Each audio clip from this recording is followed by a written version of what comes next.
it's just like 10 and just seconds. on your channel as well. Yep. All right. All right. Oh, what do I seem wider than you? I don't have no idea. There we go. All right. All right. I think we should be on now. Are we? Well, 30 seconds in, so it should be on. Alrighty. Yep. Hmm. Well, let's begin then. All right. Let's let me just host this. Host or is it host? Yeah, just host it. You're fine. It should be automatically because it's like you automatically host me, don't you? Hey. You automatically host me, don't you? So it should. Uh, Not yet. I don't think. Okay. Oh. Okay. What? Okay. Let me get back to this because I still always have trouble doing this.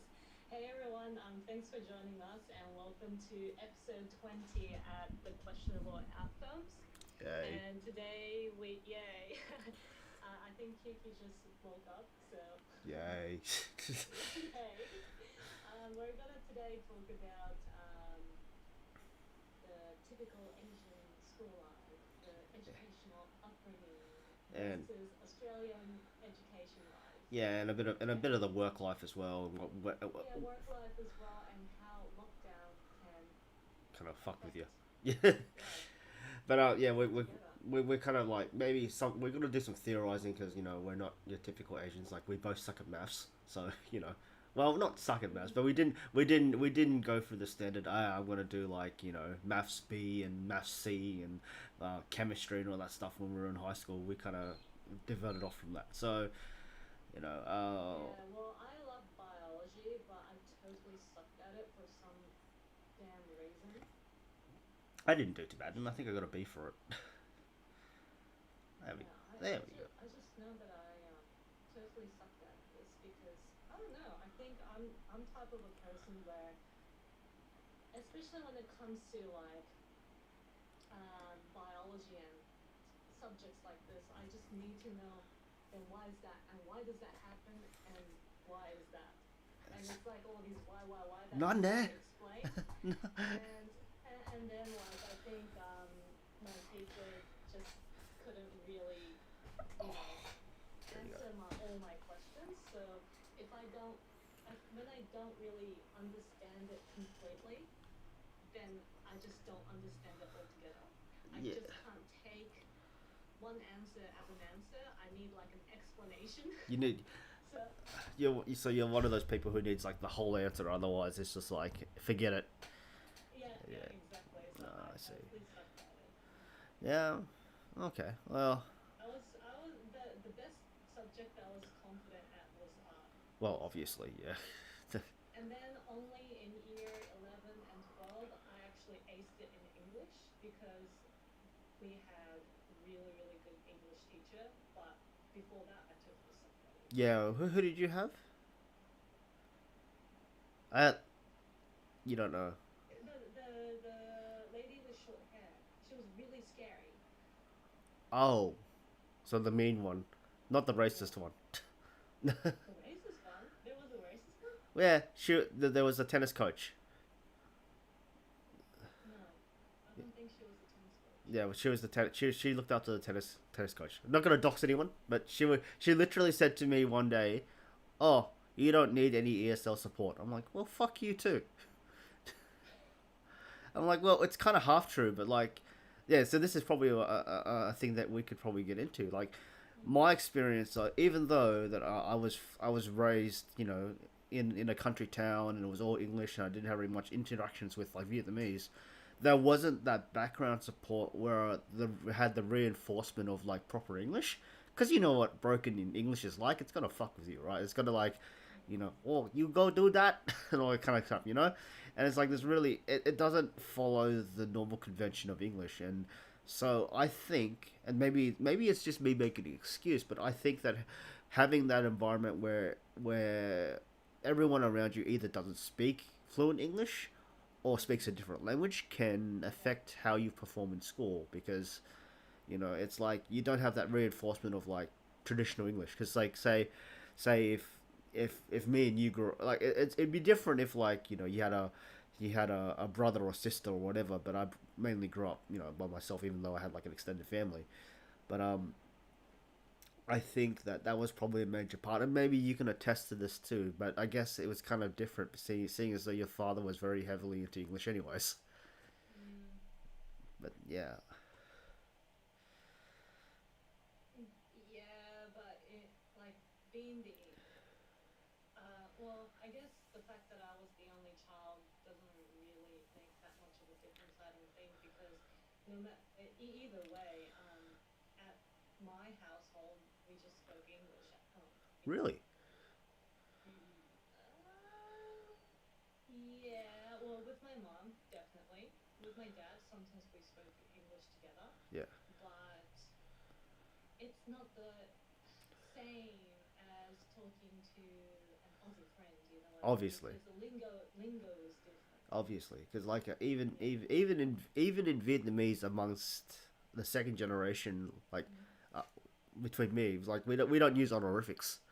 Like it's not like we don't it's not, none of this Nissan kind of like Ni Chan kind of thing. It's just like you. It's like we speak in Vietnamese and then say you instead of like just using the honorific. So Mm. it's like saying you're talking to someone instead of giving them the honorific, you just you or you call them the name. And like we Yeah. don't follow the convention of this is a weird convention that I never really understood about Vietnamese culture. It's just like your age rank doesn't actually matter in your generation. It's actually your parents' generation that matters. Right. Okay. So I could say, for example, even though say for me and you, right? So I'm older than you just by a couple of months, but it doesn't matter, right? So I still have to. You'd still have to call me older brother. But if our parents, if our if my if our parents, if your father is like higher is older than my father, Mm. and that's how we're related, then I'd have to call you older sister. All right. Okay. So it doesn't matter about the age in this generation. It's about the age of the. And it's really fucking weird. And no, and as an Australian, like Australian Vietnamese, How are you supposed to know if you well, just met them? that's why that's I think that's the genius about Vietnamese culture. It's like we're so family oriented that details like that matter. Because the Vietnamese culture is that we have honorifics for both sides of the family, and I don't think in Japanese you'd have that.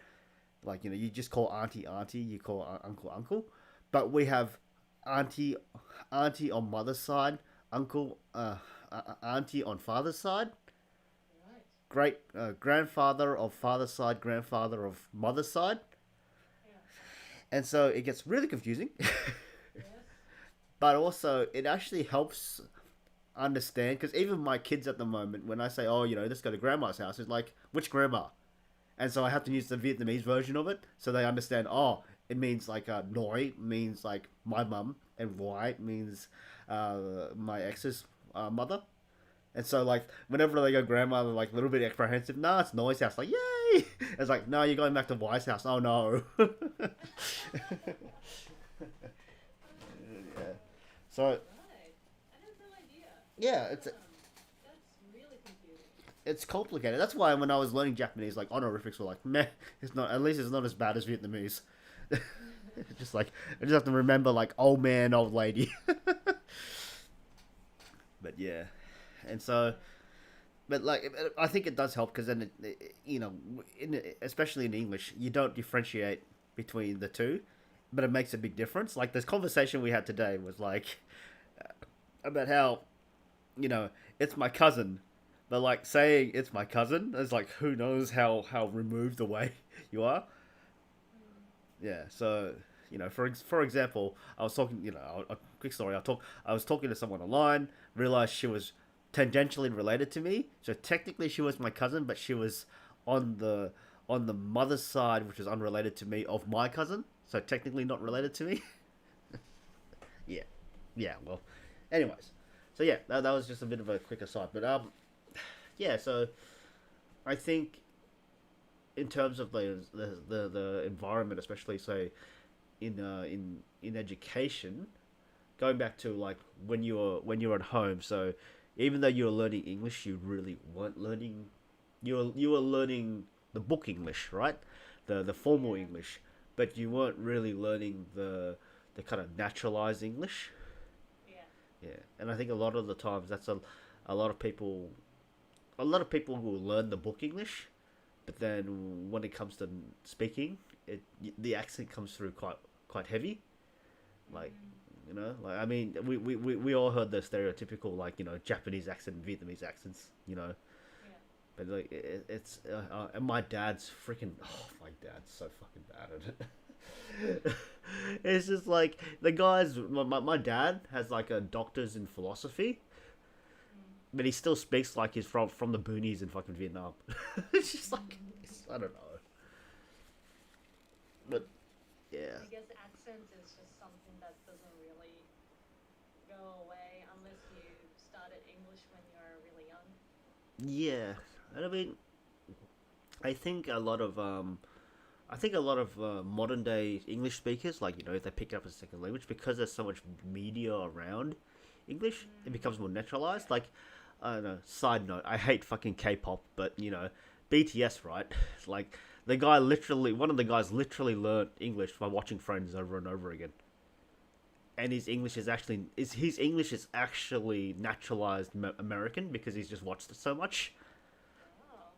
That's impressive. Yeah, that's what I mean. So because there's so much media around it, I can't really say like don't do the same with Japanese. No, you will not learn fucking conversational Vietnam. No, don't watch animes. Exactly. Animes. Do not learn like especially if Oh, you're it's so cringe. especially if you're like a a lady, right? Don't go watching those. Don't go adapting those freaking tsundere kind of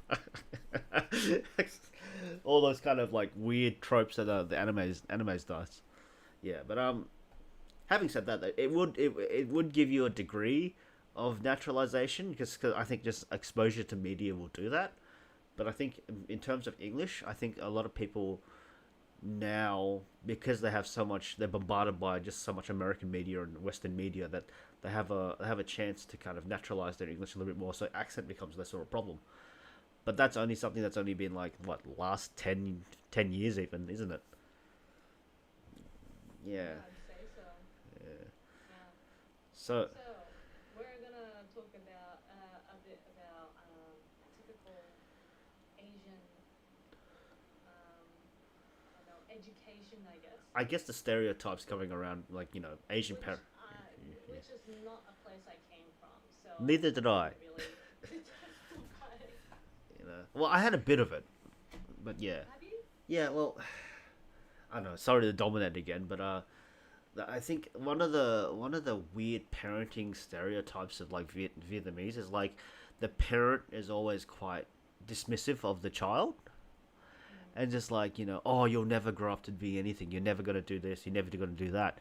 And their logic is that if you kind of like anger or like put a place a kind of resentment into the child, then the child will like rise up and like kind of want to prove that resentment wrong, which is such an old kind of like it seems like a fucking old ass It thing. doesn't work like that for everybody, I know, obviously. and then so like my mother did that to me a little bit when I was growing up, and I fucking hated it. Yeah. It's like I don't care about encouragement, but don't like kind of dissuade me from like just giving me shit about like oh you should be doing better.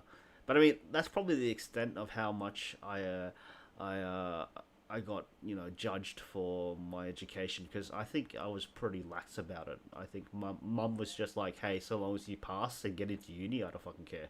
Yeah, yeah, yeah. My parents, especially my dad, was like probably on the other side of the spectrum. So going to the other side of the spectrum, which we're talking about real stereotypical like Asian upbringing would be like, you have to get A+ for all subjects and, get good grades and go to good uni and get a good job like lawyer or accountant or banker or doctor or something like that, Yeah. right? But my upbringing was like, what you learn at school is not really going to serve you much purpose after you graduate in the which real is life in the world. yeah. So don't stress too much about it. Just you know, what else? Just go with the flow kind of thing. So I had that type of upbringing. I mean, I can't. The reason why for me, I didn't really get the whole like staring down treatment until I was past high school is because I was I had some like crazy shit happen when I was younger, so I ended up just like being left out to the wolves, just do whatever I want kind of person because like there was some like family troubles and family strife and stuff, and so my parents had to like look after my grandmother who was kind of ill at the time, so they're like, Mm-hmm. yeah, so long as you're in school and not starting shit, we don't care. It's just Yeah. like, and then I think they kind of like took they kind of took the noose off my neck when I was like in year 10, and they're just like, you know what? As soon as I went to like, I met Natsuko in year 11 and 12. It was just like, fuck it, just do what you want. Just so long as you get into uni, I don't care. Because like they were in no position to kind of like force me to do anything. Yeah. But like I don't know. I don't know where I heard this story. I don't know. I heard it from one of my other friends, which with a streamer. Her name is Noda, and we've done a couple of podcasts previously, and she was talking about how like it was so in her family. What would happen is like they'd be the parents would be constantly comparing their children like against each Oh other. my god. It's like, oh, why can't you be like, why can't you be like Natsuko? She got an A in art, and then it's like, and then like, and then the next thing it's like, you'll grab you'll be able to get the A, and then suddenly she goes, well, well that see if you can do it, why can't you if you can do this, why can't you do it for the rest of it and all that kind of stuff. It's always the Mm. expectation of more, which I Mm. find really annoying. Like Yeah, that is annoying. yeah. And I actually think one of another person I had interaction with I kind of did a pseudo psychoanalyst about about how his mother was particularly harsh on him growing up, Mm. and I think it really took a toll on him because he kind of like I just checked back on him a couple of days ago and he was like I'm going through a rough time, etc., etc. And I think a lot of it is that I think we've talked about it a couple of times on this channel. It's a like whole authoritarian structure, the kind of wanting to get recognition and validation from someone in a higher position than you, like in an authority, authoritarian, someone with authority to have to praise you, right? So you feel like Mm. you're doing something, you're making progress, and I think that style of like always comparing someone to like it's always cutting them down. Like even in Australia, we have the cutting down tall poppy syndrome. It means like you know we have a habit of when we see someone who's like successful or someone amongst our peers in particular who's doing well, we have a tendency to kind of externalize our jealousy in a way of like belittling them, to giving them shit pretty much, like how Mm. yeah, you look at you, you're such a smart ass, no, that kind of thing. It happens a lot in Australia, so that's a bit of the Australian culture side at least. But yeah, so just it. I think the pressures that at least traditional our parents' generation teaching, Mm. I wouldn't recommend it. It Yeah. puts too much pressure on the kids. And we were gonna say, mention like, can you imagine having that that upbringing plus the lockdown? Yeah, I know. Like you would be like you. Imagine like you can't go to school because of the pandemic and you're stuck at home and your parents are breathing down your neck. It's like your parents are like, hey, give me your schedule for your study. Like I want to check on you when you're supposed to be in class. And but like next thing you know, I'll be looking at the door going, yeah, I'm in class, I promise. And like you know, yeah, that would be so fucking annoying. I can only say, Wow. And yeah, even like with work situation as well, because a lot of people are now working from home, yeah. and a lot of like sort of insights that I hear is that they're actually working more at home than compared to in the office. There's an So expectation. Yeah, I can I understand that. mean, Yeah. same applies for school. I can imagine when you're studying. Well,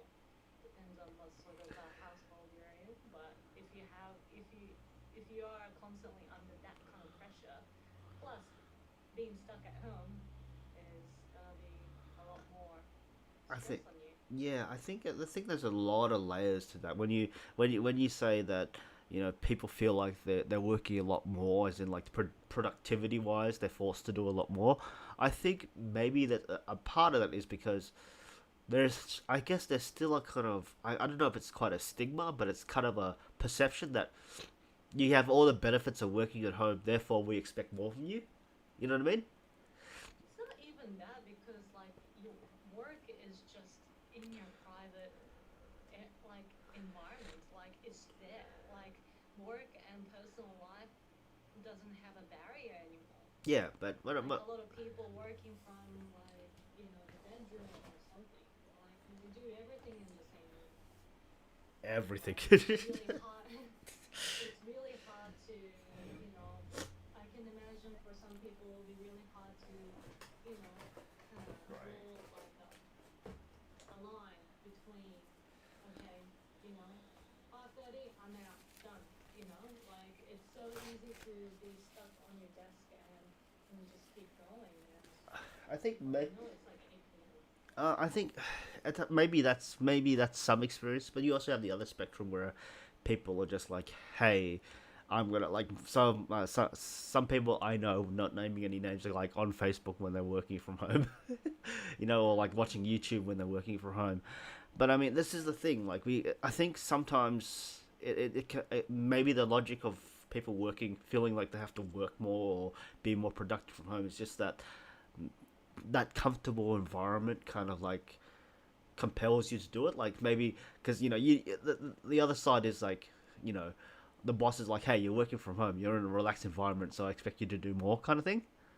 I don't know. I mean, Yeah, it's hard to say because it could be many things, but like I think I was talking to some of my friends before, and they were saying work from home it kind of sucks because you don't get that social interactions with other people. And yeah, it might be just as simple as just like going in and saying hi to your coworkers, or just getting your coffee and talking to the person at the counter, kind of thing. yeah, yeah, And yeah, so exactly.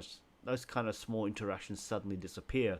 And they were saying that he was saying like, oh, even that's kind of like fucked with my head a little bit. It's kind of made me a little bit wary, wanting the social, this being social again. And yeah, it's just it's an interesting environment we're living, because like you know on one side you have, it makes sense for companies to go, hey, if we don't need a grand office, then we can just have our workers working from home. But at the same time, it's like the mental because this is more like a forced thing. It's a lot different from, hey, as if like you're on leave and you need to work from home or whatever, or you're sick or whatever and you need to work from home. But Mm. this is more of a forced kind of a forced environment. So the kind of implications of such, I don't think we really understand quite yet. And maybe once we get all immunized and everything, there'll be a lot of like they'll be vaccinated. There'll be more studies about how work life was affected during the pandemic, and how staying at home kind of screwed with your brain, and maybe there'll be more comparisons about how we should proceed about our work life. Like, should we move to more of a work from home setting? Is it really necessary to have all these airs of like professionalism, like going to work in a suit every single day, wearing a uniform to go to work, going for that 9 o'clock coffee every morning, or getting a coffee from work every morning? I think the ritual of getting coffee is just fucking stupid. It's just like, I mean, it's good for me and you. It's just like, hey, we're gonna go have a coffee and just talk for a bit, because that's really like, it's kind of like, for us, it's like, hey, we don't want to loiter around, so we need to actually buy something. So and we want to be in a nice place, because like we don't want to sit in the Yeah. food court and just chat. Nah, we'd rather be like in a nice place where we could just sit down and talk and be in comfortable chairs. I love that. I love cafes. I Yeah. really do. But like coffee on the road, I just never a fan of it really. Yeah, yeah, not really. Although I did enjoy making coffee in the morning and jump on my car and Yeah, commuting to yeah, work. that's different though. That's like making your own thing. I'm talking about the ritual of going to a cafe, getting a takeaway coffee, and then going to work or whatever, or getting a coffee for lunch. Coffee Yeah, for not lunch. like this. Yeah, a lot of people do it. It's that's the bread and butter of a cafe though. It's all the people Yeah. coming in and out from work. You know. Although I have to say, after lunch and you have like a little, short black with cigarette is a Yeah. really nice thing to do as I well. mean, so long as it's not like a ritual. It's more like, hey, I need the fucking energy. That I can understand. Yeah. But like, people make a ritual out of it. They go there, they go, oh yeah, I don't really feel like coffee, but I do it every single day. And I can say hi to the owner. I'll see XYZ there. Hey, do you want to go grab coffee at this place? The kind of social interaction. I'm just like, Mm, I don't know. I mean, it's sure there's a justification of us. It's like the social interaction you get from it, but still, I don't know. It'd yeah. be interesting. Do you think coffee, the whole coffee thing, will go back to normal and everyone will just get coffee again, or do you think everyone's just like used to their own kind of ways making their own coffee and Well, for me, getting coffee or going to a cafe is the social interaction. I don't think that will change because yeah. once the lockdown is lifted, I know I will go to a cafe and have coffee with my friends. Well, yeah, that's different, but like it's like say if you're working and you're going for coffee, or for me, I don't know. It's kind of a weird thing how I think in the modern sense, I think it's kind of funny how, for me, I'd rather just get like a can of V and just like make it over and done with. Same shit, right? Just caffeine Mm, instead of going for coffee. Because one, coffee can be expensive, and two, yeah. a can of V, I can get like a 4 pack for 10, and just like put it in the fridge or something. I was actually, it's funny that we talk about it now because I think I was thinking about it probably yesterday or the day before. Like the whole, let's go get a coffee, like, in an office environment. Yeah. And it's not really the coffee that you want to get, it's the socialization that you want to you, get. you've And got. that's why you like to form a band Yeah. and you're in that group and you're like a part of this little gang and like yeah, let's get a Coffee gang. coffee. Coffee gang. Yeah, like it's So like that. And then the coffee has, well, for me, I don't know, but for me personally, coffee is something that I really enjoy drinking. yeah, So you've got this sense of high, you could say, like, or it could be it's for just someone like socialization and involvement. getting a cigarette Yeah. or smoking a cigarette or a cigar for you or Yay. having that glass of wine or something. It's that little uplifting feeling, and then you're doing that with a group of people. It's like going to a party. Yeah. I That's what it really feels yeah, like. and I think that's a strong case for actually getting coffee. So we got to divide it into two things. I think maybe the whole, hey, I'm just gonna grab a coffee before I go to work so I don't fall asleep, might not be as popular, but I think the let's go for a social coffee is going to Mm, increase quite a fair bit because it's like holy shit, we couldn't do this for like 2 years. You know what I mean? mm, So in that, it's kind of like this. But to I think to that point, like the whole social coffee, um, we can probably move on from like say like a very Japanese thing was like and a very Asian thing is drinking with the boss or drinking with coworkers. mm. You know, you, That's whole new level. yeah, I know, and I think, and I bring this up because one of my friends. Well, I was gonna say it can be quite awkward if one of your friends doesn't drink coffee. You know what I mean? Like you go like I know my actually both of my ex girlfriends didn't like coffee. It's just like one of them was like hell bent on drinking chai tea only, and she didn't like coffee. But like it's kind of awkward. Like if they don't drink coffee, then well I mean oh yeah there's bubble tea, but still it's like I don't go to bubble tea to enjoy it. I go it because I get dragged by a girl. I don't openly go and fucking drink bubble tea. It just doesn't happen. But like, I yeah, love it's bubble tea. see, that's why like you have also brought me to bubble tea and just like oh okay fine I'll get one too. But like that's the thing like it's kind of weird like because if you don't drink coffee Are you really gonna miss out on that, or are you just gonna go there and just chill out and maybe get some tea? I don't think people are so judgmental if you don't drink coffee. You just want to go along and grab something else. Yeah, Yeah. because it doesn't matter. But I mean, but let's see. The reason I say that is like I think we're very judgmental when it comes to alcohol, though. Like even in an Australian context, like I can think of one of my own, like in my own experiences. With my friend is just like, you know, we all of us were drinking beers. It's just like a group of friends. You know, we're just like, oh, we played some sport. We'll just go drink some beer afterwards. Like, oh, I don't drink beer. Or just like I don't drink at all. I'm like, yeah, all right, sure. He's like, I don't like the taste. It's like, well, it's not about the taste, man. Yeah, Yeah. you know. Yeah, I think alcohol is a big thing. Like, I've been in that similar situation where everyone's drinking and I just didn't feel like it. So I'm like, nah, actually, I'm a bit dehydrated, so I'll just have a glass of water. Yeah. And even though my friends are nice and probably they really don't care, but like sometimes that split moment, like that split It's like milliseconds, you have nutty. this look, right? You have this look, everyone's looking at you like, what the fuck? Yeah. Now I get the opposite look because like I'm like, oh yeah, everyone's like beer, beer, beer. I'll have Hennessy. It's just like,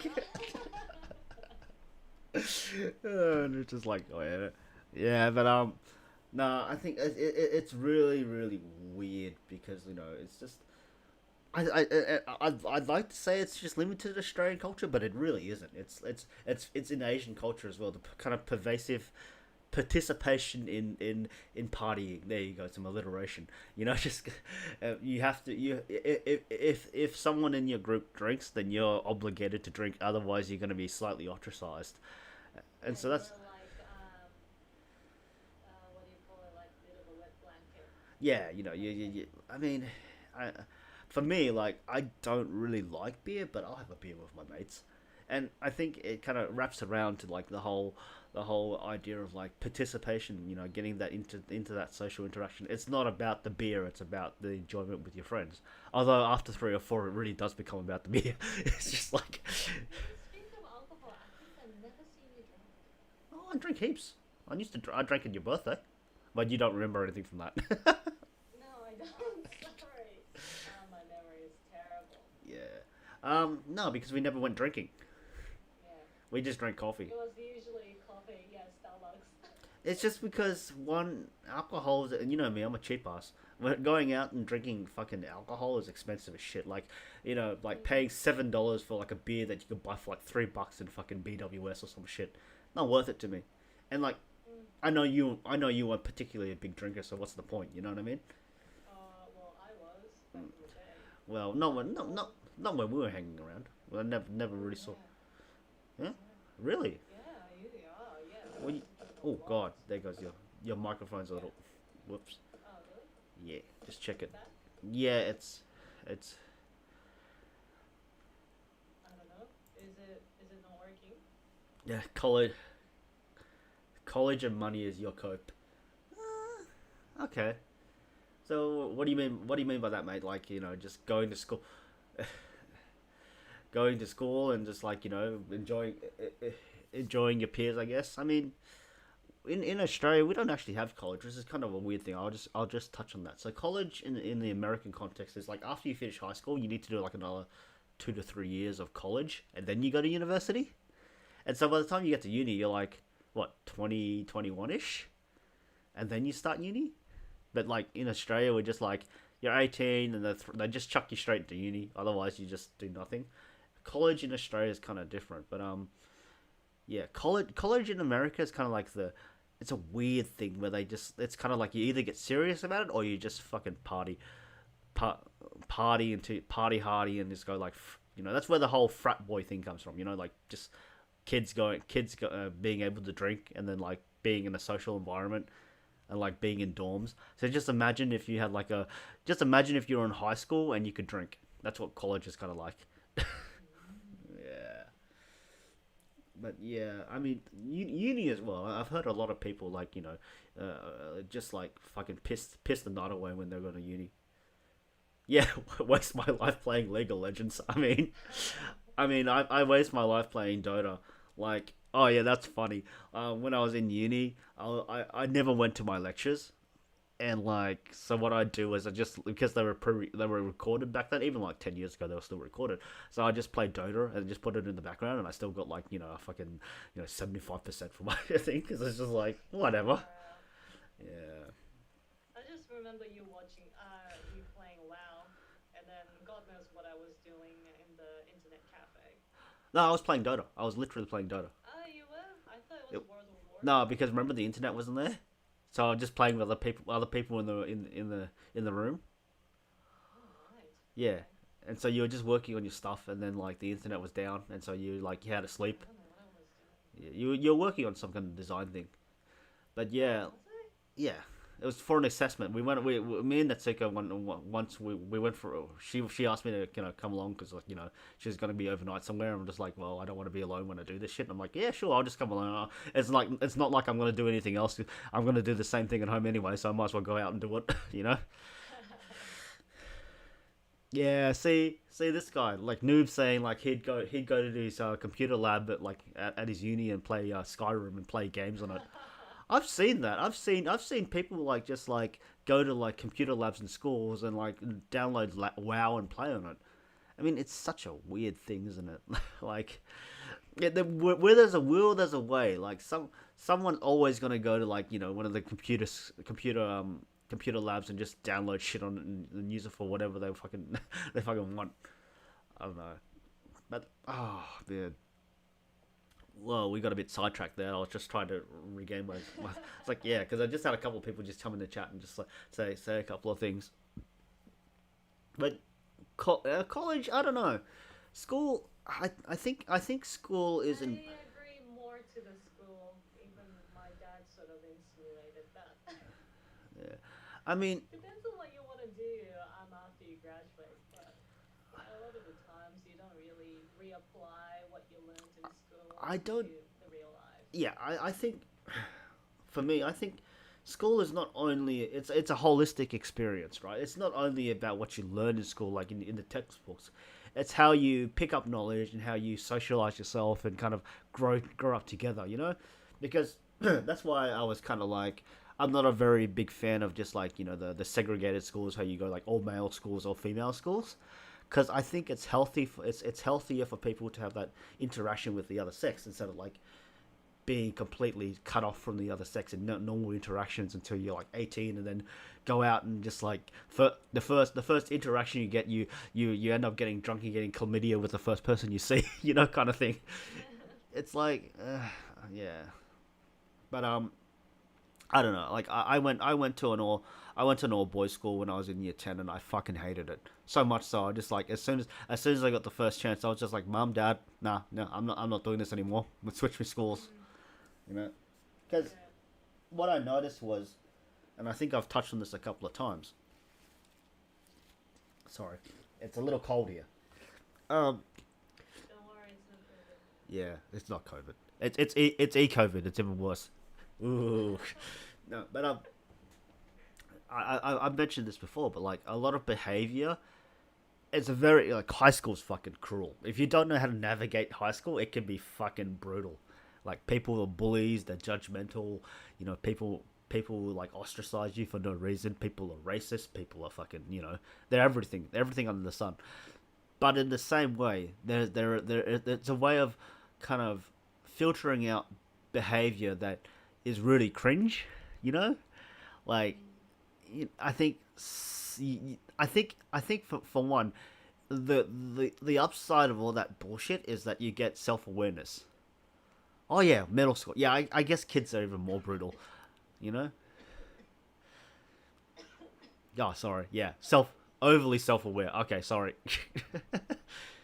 Yeah. I agree with the middle school. When I was in middle school, yeah. Oh, kids are brutal, man. Yeah, it's just like they're brutally honest, and so you can't really be angry at them because they don't know any better. But they're just fucking brutally honest. Yeah,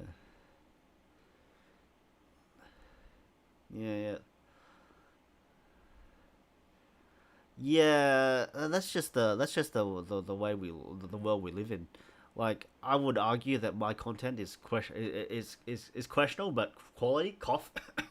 But like, I have a friend who's she is very very attractive, and I think and the funny thing is I see her as a like totally platonic friend, and she has a very large following of shrimps that are just like literally like a guy just donated like $1,000 to her, and I'm like the fuck, you know. That's just how it is. It's just like when you have when you're able to market yourself and quote unquote use your assets, you know. Some if you take advantage of it, I don't have a problem with it. The only problem I have is like when you have like just trash people streaming and they still get a following. Like they're literally peddling like negative stuff that people would actually pick up. Like like say for example, I don't really care, but like just like the Logan Pauls and the fucking Jake Pauls of the world, right? They're just peddling trash and like trying to be all hipster and trying to be relatable and like pulling all these fucking publicity stunts and not really being considerate of everyone around them, and they're still making money off it, and it's just like, that's it. The world is becoming a really really bad. But at the same time, this is just like a natural progression of television, right? Because like when we watch television, we just everything's fake at least, but we still want the same feeling, right? We still want that drama, we still want that excitement, we still want that connection and everything like that. But except now we've got some asshole in fucking Japan going to fucking the suicide forest or whatever and making fun of Japanese culture, and everyone's still like, yay, That's what Logan Paul did, if you don't know. But yeah, Okay. but yeah, it's. I mean, I think as curious, I always believed, and I think in some science would back me up on that. We're always looking for that socialization, and my personal belief is we're always looking for that validation. And so sometimes when we look for that validation, we want to find like-minded people, or we want to be followers of this of a particular kind of interest. So like following a YouTube channel, for example, you might be able to find connections there. You share a common interest. But yeah, and people who are like randomly asking shit. Yeah, I agree with Mapes. Yeah, Yeah. because But like you have to have the right mindset when you're really going deep dive into, as a streamer, and oops. depends on what you stream, but particularly for some people, like it's actually, it could be emotionally really taxing. It is. It's for some people. It is, and if you see all the YouTube drama and stuff, like streamers always getting YouTube shit. is Yeah, you can't hear her talk. Really? It says. Okay, let me boost her up a little bit then. it's weird. Yeah, because it should be coming up. I'll put her up to like 400. I'm Actually, quiet apparently. all right. Well, blast your ears out. Let's see, 500%. It should be fine. 100%. Is that better? I hope so. I hope so. Yeah, there you go. Yeah, it should be. I'll talk a little bit louder too. It should be fine. But yeah, it's the same. What the? What? Serious? I don't know, because I boosted the output to like 150%, and it's showing up on here as like, it's the meters are going up. I don't know, man. Yeah. It's like you're almost in the red zone at the moment. Yeah, wow. Oh, it's just fucking bullshit. Interesting. I don't know. Why you do this to me? Hold on. You have a look. All right. Sounds, speaker setup. You see, I was kind of struggling with this. Okay. Should I just like hold my microphone like this? I don't know. Maybe. Yeah. I don't know. I've seems the same. I've already boosted it a lot. Well, I'll boost it. Yeah. Well, let me. I feel like I can almost hear my voice at your end. Yeah. Oh, actually. Let's go. Okay. Yeah. Should I say something?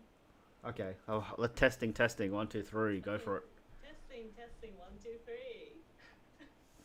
guys. You can't just leave me like that, man.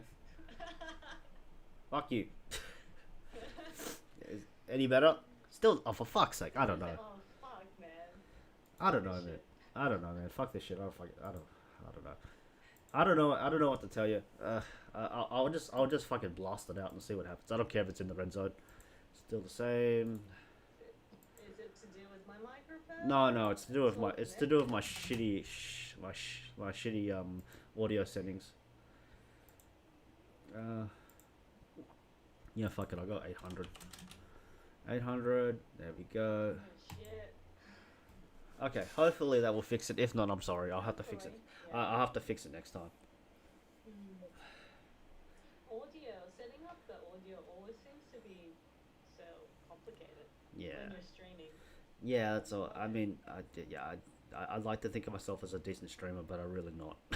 But well, yeah. I never managed to figure it out. That's why you're still hosting this. Yeah, why don't you start hosting it? Bloody hell. Maybe you have better luck than Shut up. me. You've got proper internet now. You should be able to do it. No, Oh, it's not about that. It's the audio. yeah, audio's always weird. I mean, I've had trouble Can't with my capture it. Yeah. yeah, but okay, yeah, but well, we were just talking about well, we kind of got sidetracked there, just in fact of like and I think to go on that, if we're just gonna indulge that, kind of like go on to what we were saying about how the modern kind of media consumption and how we YouTube and what it's like, it's gotten a lot more frequent now because of COVID. My bad. Oh, And he sneezes. yes. Yeah, I know. Perfect timing. But like, yeah, like, so now everyone's at home and we can't socialize. Mm. God damn it. It's so cold here. Why the fuck is it so fucking cold? Oh, God. Bless you. Yeah, thanks. Oh. But yeah. Give me a sec. Ugh. AW. What's that can of AW you have? Oh, it's root beer. Uh, Yeah, it's American, root beer. American root beer. Yeah. Yeah, I remember trying Dr. Pepper ages ago, and I'm like, oh fuck, that's the most worst thing I've ever had. No, that's not bad. What are you talking about? I don't like it. I don't like it. Maybe now if I try it, maybe it's not that bad. But I don't think I'll still like it. Yeah. But yeah, just in terms of like, going back to the topic of like education and stuff. Like, what about you guys? How about when you were growing up? How were your parents about education? Were they like hard asses like some of our parents were? Like, you Like, gotta, I'll whip your ass. well, there's actually Oh, a little bit of what? trivia. A little bit of trivia. One of our friends, our faithful DM, does actually have a whip in her office. That's kind of funny. Like, Really? yeah, it was a gift from one of the coworkers. I don't know, man. No, Okay. no fucking kink shame, but still. But like, yeah, like so how did you guys feel study was for you guys?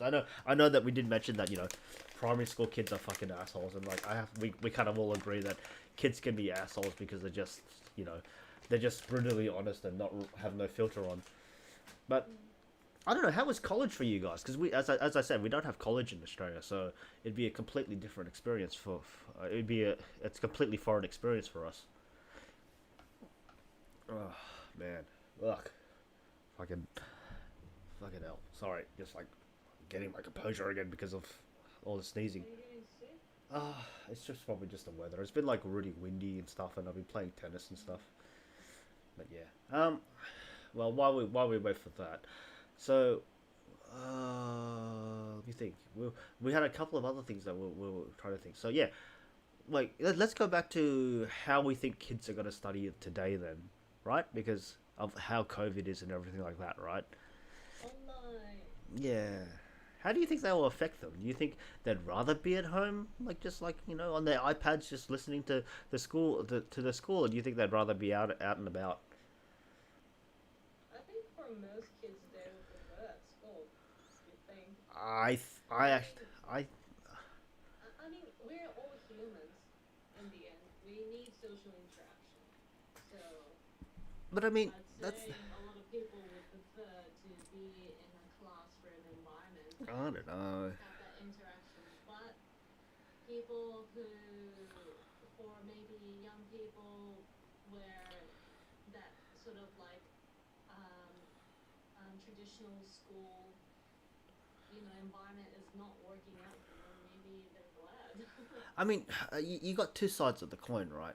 Because you think about it now. You do you know that I just looked up on Discord like a couple of days ago, and they've literally got Discord channels dedicated for educational purposes. So you can go find a Discord server for your school or for your university.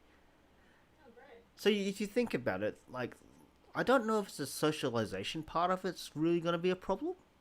Because if you think about it, there's the friends you're gonna today. Like, it might have been different. Like, if we had the pandemic, say back in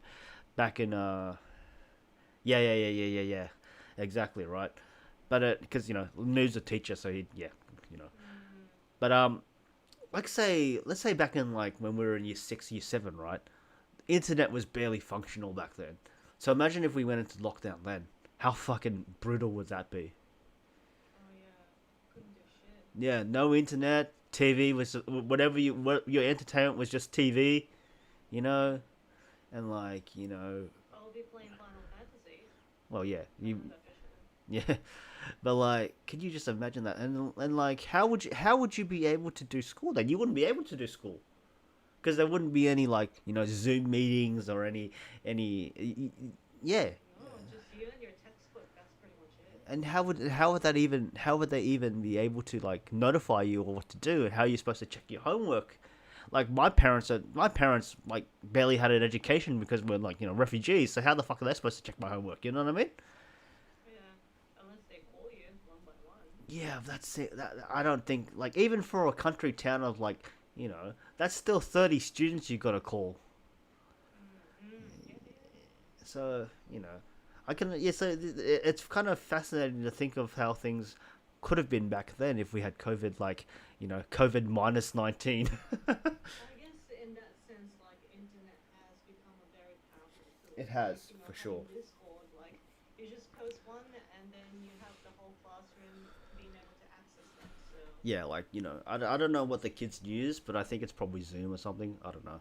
yeah, Yeah, but like yeah, like it's a curious thing to think about because I remember my being in primary school myself, and if I don't know if I in that case I don't think I'd want to stay at home if I was in primary school, like at least in our era, right? But I can't see it being a bad thing now if you don't like going outside anyways, which most kids don't because they're always stuck on the fucking video games. Learning at home may not be such a bad idea for them because then they can sleep in and then they just wake up just in time for school. Then they can just like the teacher can't really see. Or I don't know if the teachers require you to have the video feed of yourself there, but if they don't, you could just leave it on there and so long you can do whatever you want, kind of thing. yeah. But but and in terms of the socialization, I think that you have Discord. Like back then, the best we had was fucking MSN Messenger. Anyone remember that? Yeah. Now we have like Discord and we have Facebook Messenger. We have video calling. We have Zoom. You know, you have like Viber. You have Line. You have WhatsApp. And then you go into the actual Facebook itself, and then you can post shit there. You got the cesspool that is Twitter. And then and then you even got YouTube comments and YouTube videos, and then the most obvious of all, you got fucking Twitch. So and TikTok, yeah, All the kids are using. Instagram, yeah.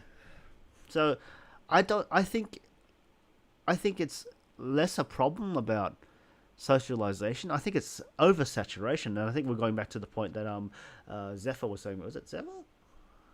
Zyphon, there you go, was saying before. Like, the whole, how everything's so plastic now. Yeah. And I had some curious talks with some people I know about, a particular streamer that's one of my friends, and how some of her followers are interested in her. and I've talked to like a bunch of people, and it's just like, this is so fascinating, but it's fucking weird, So, it's just like, I don't know, like, I don't, and I think that the advice that I'd give people who ever ask me, and God, if you ask me for advice on dating, I fucking feel sorry for you.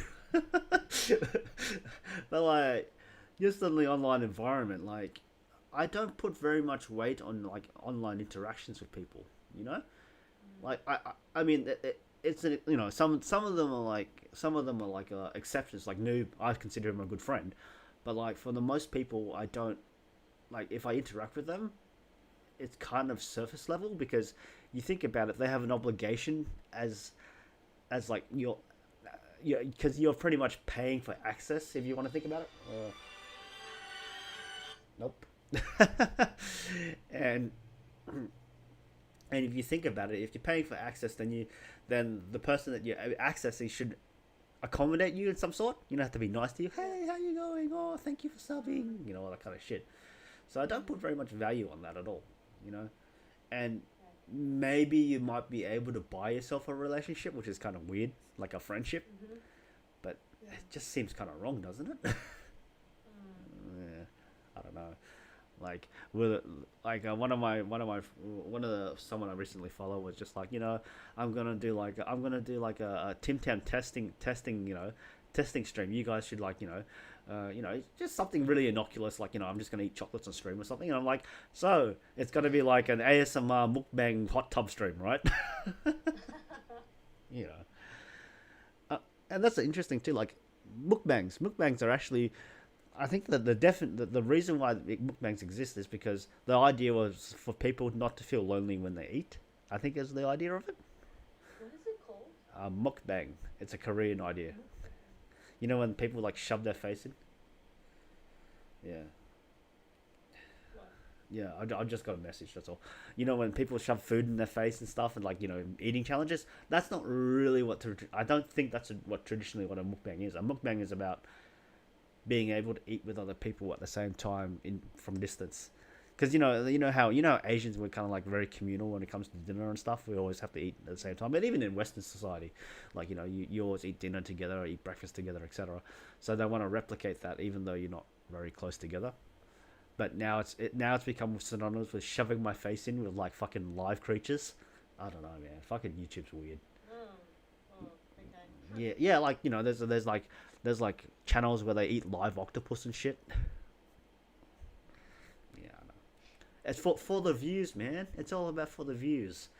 It's all about the entertainment. Oh man, but like, yeah. I think maybe we talked a lot about the educational side. How about we touch a little bit You on, like Tim Tams now? yeah? How about we talk a bit about the work side? It's like, you know, Yeah. like say, I mean, I'm not quite the example, the shining example for work, because the only work I've ever done is just something for my family, so it's just like being a migration agent. Although I will comment that because our clientele were mostly Vietnamese, there's some really fucking weird stories and shit. Yeah. That's true. Well, yeah, when you live in Taiwan, your opinion doesn't count. It's just like, you're obviously anti-Chinese. But like, you know, what about you? Like, how about your work environment? Do you like when you're working, say, for a company and maybe different businesses and stuff like that? Like, how do you think? How do you well? What do you think? What do you miss about just the normal working life? And how do you think it's gonna change coming back to like normality? Like we talked about coffee, for example. Mm.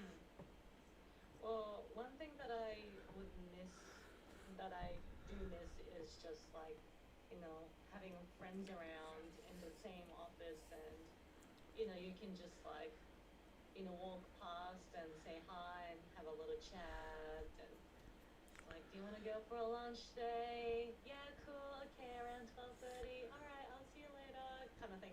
Yeah, I mean, Yeah, like me, I'm working from home by myself doing my things, so yeah, it could be really isolating yeah. sometimes. So your equivalent of a lunch break is like, hey, Kelvin, you want to talk? You know? I don't even ask, I call you. Yeah, exactly. Yeah, we're like, most of the time we're like, what the fuck do you want? I just woke up. No. But I'm blessed because I live with my partner, Yeah. obviously, so, and he works from home as well. So, we have our lunch breaks together, and that's nice. And then your late night dinners with bread. With bread. Yeah, late night dinners with Yeah. like a side of bread. Yeah. I hope people will be more health conscious, like washing hands. I fuck, man, I'm just not Yeah. gonna shake people's hands anymore. I'm just like, you know what, I'll just go like, I'll just nod my head like Vietnamese people do. I think I heard of like a tech stream where he was just like, whenever I go somewhere, I never shake people's hands. I always say, how are you going and that kind of stuff. But I never shake people's hand, and I never gotten sick there. And it's like that fucking makes sense. Like just no human contact with people you don't know about. Mm, So the whole shaking hand things. I think it's a kind of a data thing because you know, we talked about this in Japanese culture, right? The only contact you have is when you pass over the fucking business card. I mean, it's probably not very frequent anymore, but when you do the whole kind of ceremony where hey, here's my business card. Hey, here, oh, thank you. Hey, here's my business card. Oh, thank you. And that's about the closest gonna get to contacting each other. yeah, probably. I think so. Yeah, and it's. Do you think? Oh man, I don't know. Do you think mask will be a thing for like a long time? Like, will it be? Will it be? Will there be a? Mm. Do you think there'll be a point where it's kind of like Asia? It's just like wherever we go, we just take a mask anyway. Well, that is Asia already pre-COVID, Yeah, regardless. that's what I mean. Like, it's gonna Like, be like Asia, like just like before then, yeah, because yeah, yeah, yeah. yeah, I think so. And now I think I have few Australian friends who are like, you know what? Actually, mask is a good idea. Like, maybe at least like in winter, yeah, like I would definitely wear it like when I'm commuting in public transport to work or something like that. The flu season, I'll definitely wear a mask. That's their opinion. So I was like, oh, yeah, and I think that's really interesting. I think maybe carrying around hand sanitizer is gonna be a thing for a long Mm. time. I think that's Maybe probably it will be yeah. just a normal thing now. So I think it's curious because like instead of like looking at someone sneezing and like wiping their fucking snot on their sleeve as being someone disgusting, we actually look at them as like a biohazard. When you think about it, right? Oh, that cunt's got, yeah. Well, yeah, I know Americans won't do that. No, they won't even get vaccinated. But that's a different story, man. I mean, you're lucky to live in Taiwan at least. I mean, they were probably already doing the masking before it actually broke out. Mm. Yeah, I know that it's all about the freedoms, the freedoms. But I don't really mind the masks as much because again, I've been to Vietnam a couple of times, and like literally, I've said this several times, but if you don't wear a mask in Vietnam when you're traveling around, you're literally gonna eat shit because there's so much stuff in the air, Yeah, so you need it. I don't that's know, different yeah, though.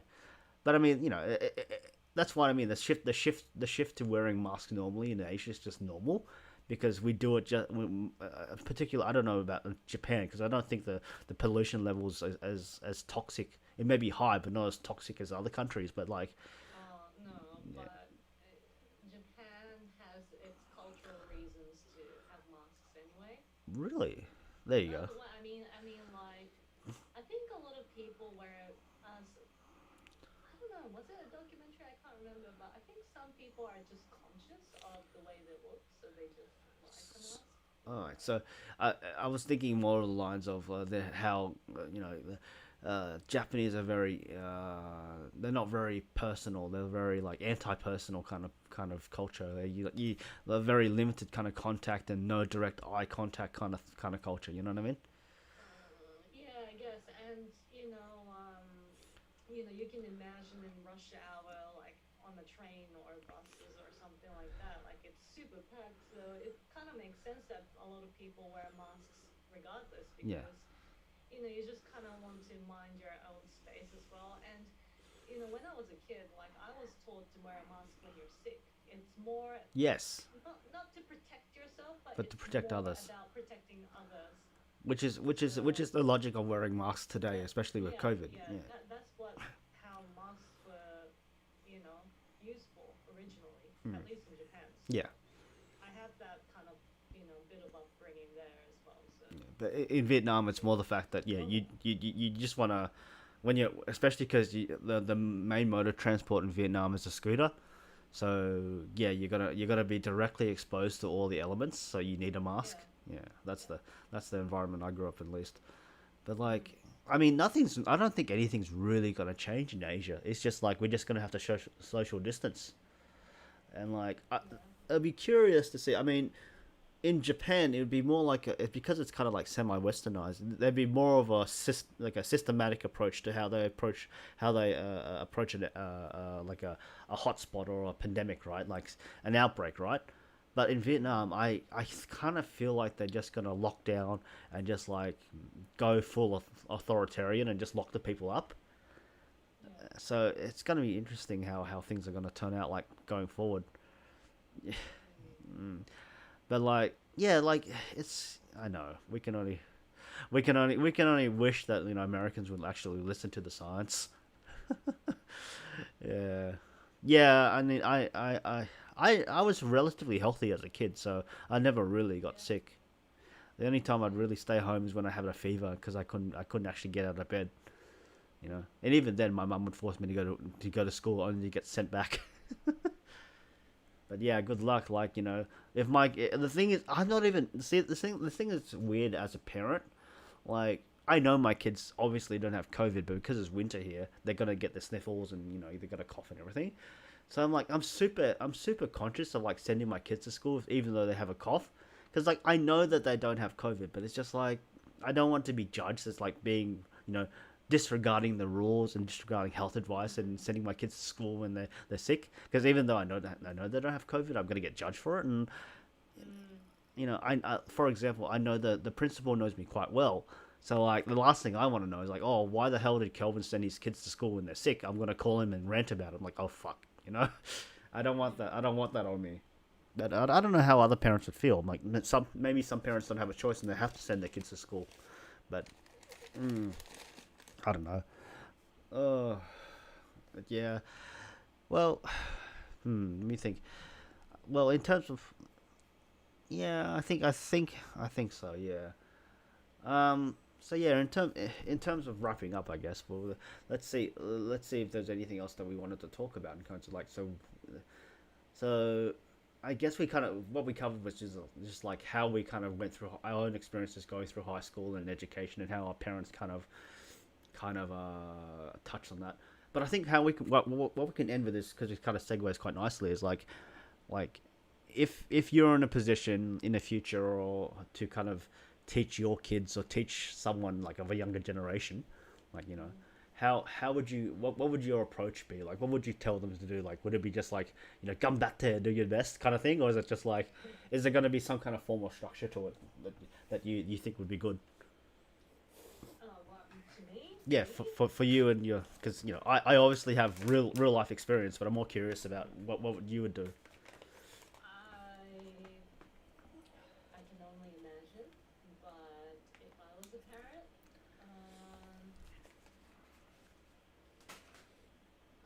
I think, I mean, every kids are different, so depending on the child I End up may with, have, end up with, end up, or who knows, might not, but you know. depends on the kid, and I think I'll do my best to, um, see through the strength and the weakness, and really try to encourage and nurture the child to grow a passion in somewhere, Yeah, and yeah, that could be outside school, yeah. and just try to raise them in a way that there's always, I don't know, some kind of project or like a goal to work towards to, and help them build that resilience. Right. So like kind of character building and kind of like, you Yeah. go teach them to like work towards their goals and Yeah. not be too dissuaded by failure and the challenges of doing Yeah, so. Right. and Yeah. if they really feel like they want to, um, drop out of school and just start working, then Uh, I'll probably support that as uh, long um, as we can come to an agreement with something and a plan. Yeah. and be very constructive that way. Yeah. And it doesn't really faze me. Like, everybody has their own different ways of living their lives, so, it's not necessarily what I think is ideal is the best for the child. Yeah. I don't know. For me, I think the biggest thing that I have taught my kids was just like the basics. Like I kind of instilled a basic kind of hierarchy. Like, you guys listen to me, and I don't go just because I am your dad. It's more like, hey, because I know more than you, and I'm trying to help you, and this is why you should listen to me. And not only so I tell them, like, it's like most parents would go, hey, don't run across the road, but I go to them, hey, don't run across the road because you could get hit by a car. You know what I mean? I give them the reason so they can logically think about it. And then from there, that's just an example, right? So, now I can trust them. I go, whenever I might be doing something, like, say I open the door, they get out of the car first. I park the car, they get out of the car first, but they know to wait for me. Instead of, I don't have to say anything, they just wait for me until I'm ready to get out of the car and, like, grab more stuff and stuff like that. And then I could even trust them to walk across the road without me. I could probably trust them without walking across the road without me, or I could just, like, they could be beside me instead of, like, having to hold hands like they like little kids anymore. So I think one of the things that I try to do with the kids is teach them critical thinking, like make them think about the situation and go, what's right and what's wrong, and how would I feel about that situation. And that's a very big hallmark of my personality, how I always analyze the situation and kind of put myself in that position, or try to understand the other side, or understand the logic of why that happens. And so that's the thing that I really want the kids to understand, because then they can use that approach to pretty much anything in their life. You know what I mean? And I think that's more important than any educational skills that I can give them. Obviously, if they ask me questions, and I always encourage them to ask questions, and so I can answer them. Like, they asked about World War II, they asked about anime, even they asked about heaps of other different things, and I'm happy to give them answers. But the thing that I kind of encourage them to do is, like, hey, I don't care if you don't do well in school, but you got to try your best, at least pass the courses. I'm kind of impartial about them wanting to drop out at, like, year 10 or whatever, or but I kind of expect them to at least finish high school. But if as I said, if it comes, as you said, it comes down to the individual. If I feel like one of my sons is like, oh, I really hate going to school, but I really want to do something else, I really go want to find work, then I'd have a discussion with him, and I'd go, okay, fine. But then I also, as a parent, I'd have to kind of, like, give him a backup plan. So, hey, if this doesn't work, maybe go back to TAFE and go do this and that. So I want them to be able to think for themselves and make those decisions, but also have backup plans.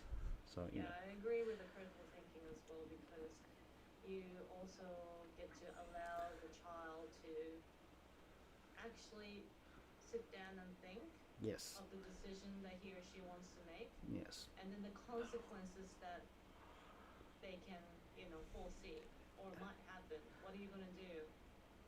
What could happen? exactly. And I think Which is important. yeah, and I think part of being a parent is actually informing them of the consequences that can happen. Because kids they think they can rule the world, but then you got to take them down a peg and say, hey, if you do this, then this will happen. But so long as they can get to the point where they're thinking about the consequences for like 8-10-year-olds, that's enough for me for now. But then I can explain the consequences after. But yeah, I think it's something that doesn't really get taught to anyone. It's a university level idea, but why is it a university level idea? It's just Yeah, because it's applicable for any aspect in life, right? right. Yeah, it's like, No matter the age. yeah. And it's like, well, see, this is I want to make sure that they learn this instead of using anime logic. Like, noob, yeah, noob. Don't use your Naruto logic, please. It's like, it's fine. They'll come back next week much stronger. They'll learn new skills. It's fine. They're part of a hidden organization in the middle of nowhere. It's fine. They respect me because I'm their sensei. Nah, none of that shit. But yeah, I don't know. Like, oh, Having said all that, what else would you think would be important for them to the knowledge set that they have for kids, or at least what you'd hope? Anime has taught me a lot. Was it the power of friendship? I mean, you do have a fucking Naruto tattoo. That's how weeb this guy is. But like, yeah. I mean, what else did you think is important for them? COVID stuff. All we need to do is gather together and pray and gather together, join hands. You know, it'll all be fine. We'll gather our chakras. I never watched that anime. Yeah, no, but it's just chakras or alretso or whatever the fuck they call it, or the spiritual pressure, or power level, whatever one you want to, you know. Oh, but yeah. Any remarks about anything that you think that would be important for this generation to understand, especially now going into COVID, like besides wear a mask, wash your hands, don't fall in love with TikToks, and don't be a shrimp for Twitches. I mean, Don't use your parents' credit cards to donate. Yeah. To YouTubers. yeah, hot tubers. Man, no, that's the thing. Like I mentioned this before. They're not even the worst. The worst are the fucking body painters. Because they're literally like, oh, I'm just gonna pre-paint my chest before I come on stream, and then just paint the rest of it. That's like, ah, how thirsty can you guys be? I never got the idea of it. Like, I mean, here we go. Hot tub streamer with body painting, but the body paint is waterproof. So, so what you could do is like, yeah, it's one of those. It's like one of those really dodgy. I think it's like one of the they have like the dodgy games where you reveal the picture. Like you it's like Tetris, but like each time you remove a line, it makes a line of the picture. So like each time she like paints a section of her body, she starts rising up from the hot tub. So you get to see her whole body afterwards. Yeah. Oh fuck no. No, I'm not gonna. My celebration I'm not gonna celebrate. It'll be just like that fucking time. Tier 3 subs won't pick. Well, you never know. Like you never know. Like maybe some of the people on this, like men and women, are looking for that that funder, that sugar daddy, that sugar daddy. Oh wow, Kiki is easy. Well, what can I say? I live to I live. All I want is just to make like $5 and I'll be happy. Just like, yay, I did something. But like, Let's go to Red Rooster. yeah, that's enough for lunch. It's after 4 o'clock. Never mind.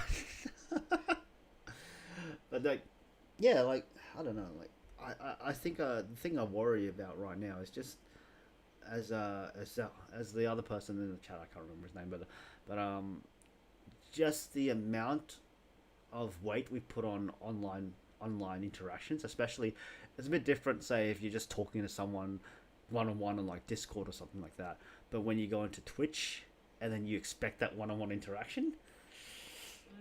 I mean, you've been a bigger victim to that than I have. Let's be honest. Oh yeah, you reckon? Yes, 100%. More than I have. Yes, 100%. Like Has happened to me already. several times by several different sources. Not mentioning things, but like, I don't know. I think that's maybe a negative, kind of like a negative side effect of just being at home because you don't have that normal interaction. But the thing is, I think those people who are like socially awkward that do approach you online and try to monopolize your time, I don't think those people would actually. I don't think the COVID situation changes that at all. If you know what I mean. Because I don't think they would actually do that in real. They wouldn't be able to have that interaction that they're searching for in real life. Maybe not. They do it online. Exactly right. So, I mean, I can only hope for the best for them, and maybe they can get through their difficult times, and they realize that this is an unhealthy behavior. But the internet's weird, Yeah. Yeah, exactly, and like just the fact that me and Natsuko are online and we are quote unquote Twitch streamers, just the fact that me and you can do this means like there's like hundreds of thousands of other people doing the same thing, right? Just putting themselves online, so there's more of a pool to choose from, you know. And when I say pool, it's more like a cesspool, but you know, never mind. But yeah, so I mean, this is probably why I didn't want to stream straight away. When I decided I wanted to stream, and I've always wanted to stream since I was like, you know, I knew Twitch existed, but I didn't have the hardware for it. But I wanted to give myself a period of time where I just acclimatized to the Twitch environment, so I wouldn't get taken in by a singular streamer. I'm like, oh my god, you're so cute, you're so, you know, and like I wouldn't get taken in by that kind of stuff. I could just observe around, because you know I could probably become victim to it if I see a cute girl. I'm like, yeah, all right, let's see what she's like. You know, let my imagination go wild and everything. But I kind of restrained myself, just watched everything around me, watched some people horrendously fuck up, you know, like, and just, okay, that's not what to do on stream, you know, or I don't want to be that guy, you know, telling a chick to like, yeah. Music streamers, really? Okay. Well, I know there's I was watching an interesting one. It was like a DJ streamer, and she was cute as all hell.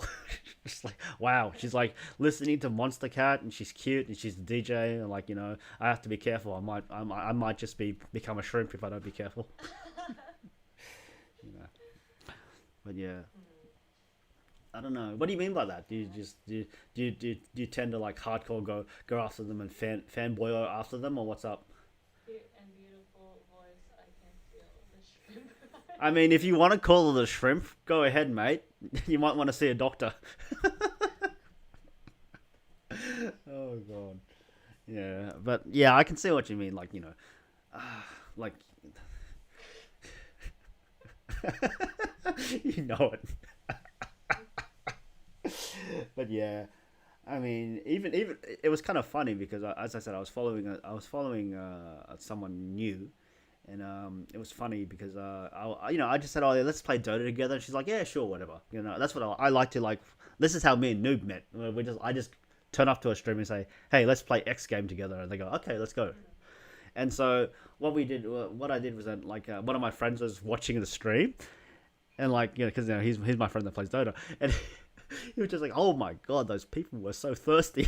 Like, oh, I love your glasses. Oh, you look so cute. He's just like vomiting on the side there, going, what the fuck? I'm like, yeah, I know. But it's so weird. I don't know if you had those guys before. Hopefully not. Maybe you've had one or two.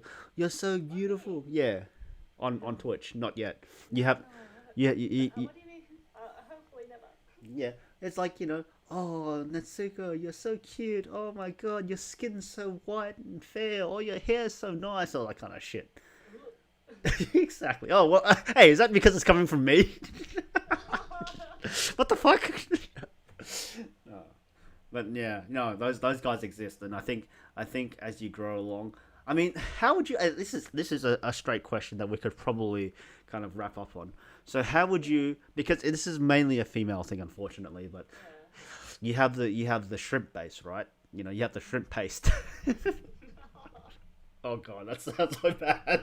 Shrimp paste. That's gonna be an emote. That's actually, you know, change your plans. You're gonna have to find that shrimp paste thing and put my head on it. You know what shrimp paste is, right? No. It fucking reeks like hell. You know, like, I bet. yeah, it's kind of like fish sauce, but it's on the same level as natto. So like the kind of, I can't have that in the household. My partner will be. yeah, it's like fit. Yeah. So, anyways, He'll have a fit. how would you approach that? Like, say, would you have a moral quandary of someone say, let's say if they donated to you, like, say, top tier subscriber, they give you $50 a month, right? Because it's possible, right? Are you in the position to go, hey, you can do whatever you want, but understand that I'm not yours? Kind of for like in a probably less creepy way, but you know what I mean? Like, you know, your donations are like non-refundable, so get fucked kind of thing. Or would you kind of cut that behavior out, even though it's like a $50 a month? You say like, well, okay, it seems like you're trying to forge a relationship with me that's kind of awkward. Well, how would you handle that as a streamer? Would you say, Wow. yeah, because it's not a problem I'm gonna ever get. I mean, I might think Yeah, I think of myself as a good streamer. Really, I'm fucking trash. I'm never gonna have that problem. Like, I mean, the best thing is like, wow, you gave me $5 a month. I'm so happy. Or like, here's 100 bits. That's like $1 worth. It's like, yay, man. I was happy when fucking someone gave me 50 cents for like fucking on my birthday. that's so good. Yeah, but like, yeah, What would I do? like, would you?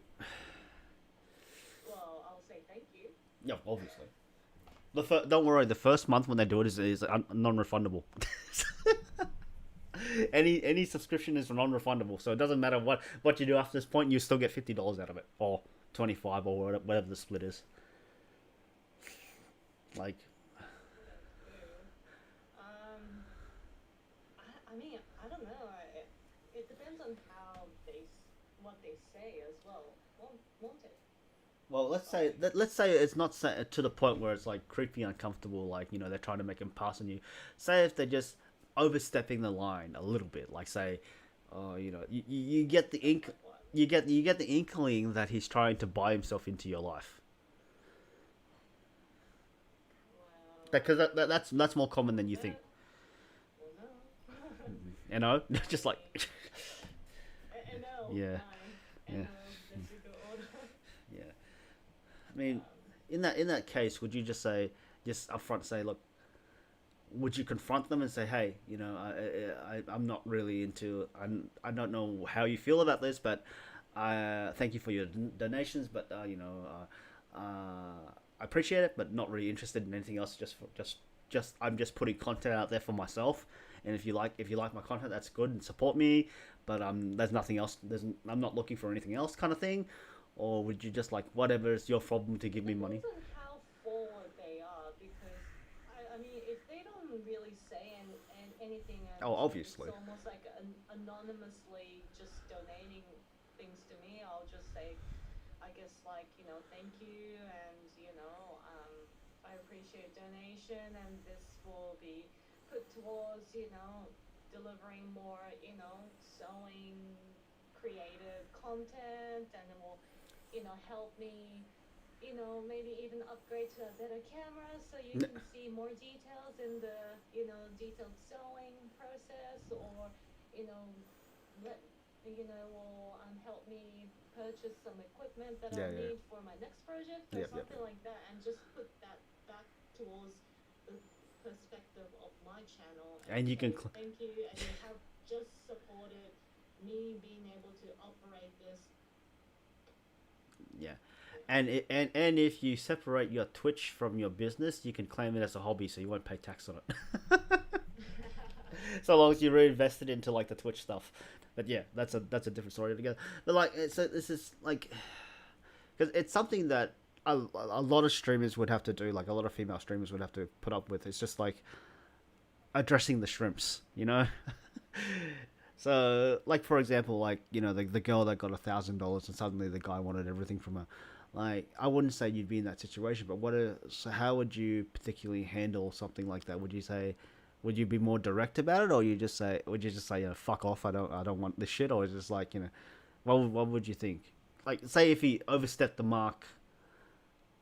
I don't know. It's because the thing is, I'm trying to put this as realistic as possible because Yeah. a lot of the guys that will come on and do this kind of shit, they're not really. I mean, like the fact that someone donates you a grand, that's different from I know, $50, I right? know, but like, say if I so, would be probably more forward because I'm yeah, like, well, hey, look, I really appreciate you donating, but all the donations on I, my channel is non-refundable, like all and like every, but you don't even say that. Like all donations are non-refundable, like everywhere else. It's well, like, yeah, yeah, and just like it's donations. yeah. But like, I mean, and what I meant, that was just an extreme example. What I mean is like the inkling feeling that you have when someone's interested in you and you don't know how to approach it, kind of thing. Kind of like saying just normal to every life. Like, there's a guy that like keeps giving you the side eye, and you're like, I don't really like him, and he's kind of creeping me out a little bit. What should I do? You know what I mean? That kind of feeling. Mm. I think that's kind of the equivalent of what's happening online. Like these guys are like giving you the side eye, giving you like $5 donations, $10 donations, subscribe for like 12 months, those kind of things. Always in your Well, DMs. if it's like that, I reckon probably most of the times I'll just turn the tables around in a way that you're appreciative, but at the same time, this is what I'm delivering. Yeah, Put that in the face. Put that into their perspective, yeah, and your support will go towards this creative project or something yeah, like that, exactly. and Like, just well, change the topic I like mean, that. I mean, it is different. Like, you do have like a Twitch community, which is like just like, say, for example, not like, say, was it Attack Clown and Fat Bastard from your channel? Like, they're part of your community, so it's chill with them. They just talk about the stuff that's kind of related to your content. But then Yeah. that's nothing to be kind of worried about, or etc. They're just people who share the common interest or are interested in your content. Where it becomes a bit of a problem is like, if they start trying to wheedle themselves into your personal life. You know what I mean? So I think that's something that's a lot of the shrimps will do. They'll be at like, they may even start off at like a very low tier, like, hey, here's $5 a month, but then they'll start asking you personal questions and trying to hang out with you outside of Twitch and all this kind of other stuff. You know, so Yeah. it's a very they're very calculating, and you think if they did so much calculating for like hanging out with a Twitch girl, why couldn't they do that in real life and get a girlfriend? No, That is a very good point. yeah, but But yeah, I guess like again it depends, but I would just probably turn the topic around, yeah, put them in perspective, and I'll just push the whole my sewing creative project content and push that, yep, yep, yep. So it's just and like, it will be like, oh, I to, don't know, like if someone said, oh, what's your favorite color? I'd be like, well, at the moment, I'm working on such and such project, and I'm really loving this yellow on the coin purse that I'm making. Like, I don't know. uh, so You know what I mean? yeah, so Just like, you segue back to the direction that you want. Yeah, I can understand yeah, that, yeah, yeah. but like, And do that and just give this whole very surface, it's almost like a glass proof, yeah, you know, exactly. That's what. answer, response to their shrimping questions, Yeah. and then they'll probably get the message. And then if they still I, like they, it, they, they they'll won't. stick They around. fucking won't. Trust me. Yeah. That's why they're called shrimps. They just won't get the signal. But and I think that answer kind of validates my warning about interactions with people online, because as content creators we need that shield to kind of make clear boundaries, because I'm not going to sit here and tell like 90% of the shit that I tell Natsuko, and even Natsuko would agree that's a bad idea, you know. But like, for what I can share with you guys, which I'm comfortable with, that's still me in a sense, but it also has that degree of separation, because we, as content creators, and Noob would say this too, like, we kind of need to kind of put that separation. He's not going to tell everyone his real name, like, to everyone. I know it, but I'm not going to dox him. But there's a certain point where you set up that filter, you set up that screen, and then you let some people through, and you keep everyone else on the outside. And I think that's an important thing to do, and a lot of that has to kind of be put in writing. So that's why you see every single Twitch stream in their about stream is just like, if they want to share their name, they'll put it there. If they want to share the location, they'll put it there. And the thing that you'll find on every single Twitch page is like, donations are non-refundable, and do not expect anything. Donations are appreciated, support me, but they do not expect anything back from it. Yeah, I know. Yeah. I know. And like, I mean, it's kind of weird. I feel weird when fucking Natsuko calls me QQ. It's like, yeah. And even my friend online, he's just calls me QQ. I'm like, that's fucking weird, man. Just call me Vin. It's fine. Yeah. But yeah, I mean, that's an interest. Right? Yeah, I think that's good. Yeah. I don't care, man. I was, for me, I'm a very old-fashioned guy. I just like I prefer calling by my name. If you call me QQ, I don't mind either. It's just my online persona. But anyways, Alright. I think that's a good session. So, yeah, yeah, that's a wrap, I guess. Yeah, thanks for joining, Noob. I have to start playing Yeah, Borderlands thank with you. you. Like I've been sitting here watching my message, going, "Thanks for the Borderlands," and I haven't played once with you yet. But yeah, but we'll do this again sometimes when you have time, right? And we have to think of a message. Got any ideas that you want us to talk about? I mean, Yeah. do you actually want me to talk about anything, or just shut the fuck up? Just like that's usually how it goes with me. Like we can talk. We'll think of something. So something about just having different perspectives on like maybe everyday life, even. You know what I mean? Like Yeah. yeah, but we'll have to think about it. We'll probably be around on the Twitch and Discord. We'll be around on Twitch and Discord. So if you have any ideas, you could always pop them in mine or pop them in Natsuko's Discord. All the information is there, etc., etc. But thanks for joining, thanks for watching, and I gotta thank all the people who have hosted me, including Natsuko herself. So Charazi, Yay! You're Charazi, welcome. I just call her Cherry, but like yeah, she's hosting me, and Chief Hoon, also another Australian streamer, he's hosting me. So thank you very much for that. And we'll catch you later. In fact, I might have a quick break and I'll come back and do some streaming or just play Dota. I don't know yet. But yeah, Yeah, I need to. go running. Yeah, I was gonna say before the sun goes down. Yeah, so I'm gonna let you go. Yeah. All right then. All right. Alright, Thanks, thanks, guys. guys. See you all later. See ya.